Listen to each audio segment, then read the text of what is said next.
Go over here for the next question. Assalamu alaikum. Peace to you all. My name is Saba Ahmed. I'm a law student at American University. I am here to ask you a simple question. I know that we portray Islam and all Muslims as bad, but there's 1.8 billion Muslim followers of Islam. We have 8 million plus Muslim Americans in this country, and I don't see them represented here. But my question is, how can we fight an ideological war with weapons? How can we ever end this war?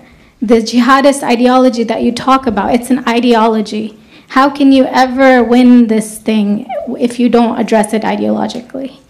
Great question. I am so glad you're here, and I am so glad you brought that up because it gives us an opportunity to answer.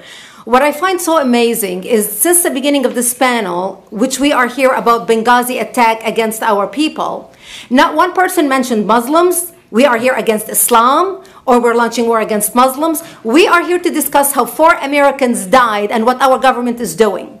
We were not here to bash Muslims. You were the one who brought up the issue about most Muslims, not us. And since you brought it up, allow me to elaborate with my answer.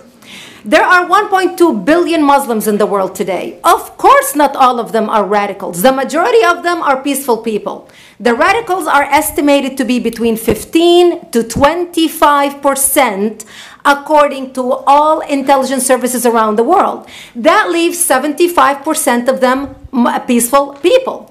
But when you look at 15 to 25% of the world Muslim population, you're looking at 180 million to 300 million people dedicated to the destruction of Western civilization. That is as big as the United States. So why should we worry about the radicals, 15 to 25%? Because it is the radicals that kill. Because it is the radicals that behead and massacre. When you look throughout history, when you look at all the lessons of history, most Germans were peaceful. Yet the Nazis drove the agenda. And as a result, 60 million people died.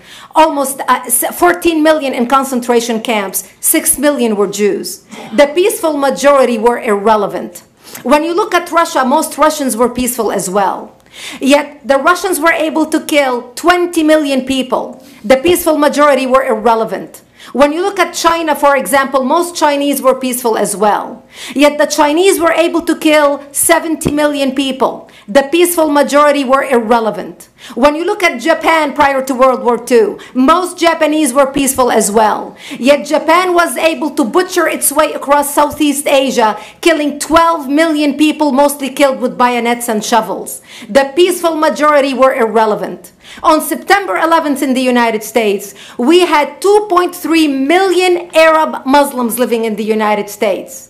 It took 19 hijackers, 19 radicals to bring America down to its knees, destroy the World Trade Center, attack the Pentagon, and kill almost 3,000 Americans that day. The peaceful majority were irrelevant. So for all our powers of reasons and us talking about moderate and peaceful Muslims, I'm glad you're here. But where are the others speaking out? And since you are the only Muslim representative,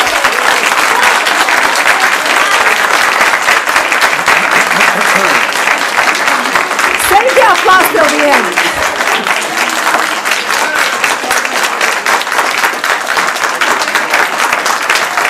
Thank you. Thank you. And since you're the only Muslim representative in here, you took the limelight instead of speaking about why our government, and I assume, are you an American?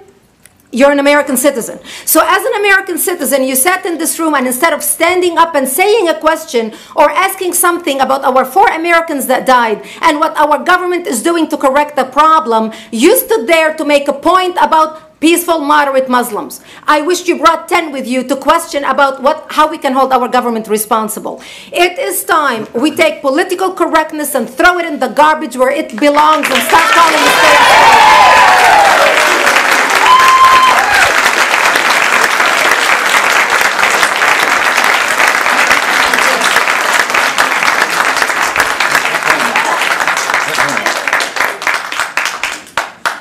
And there will be refreshments afterward.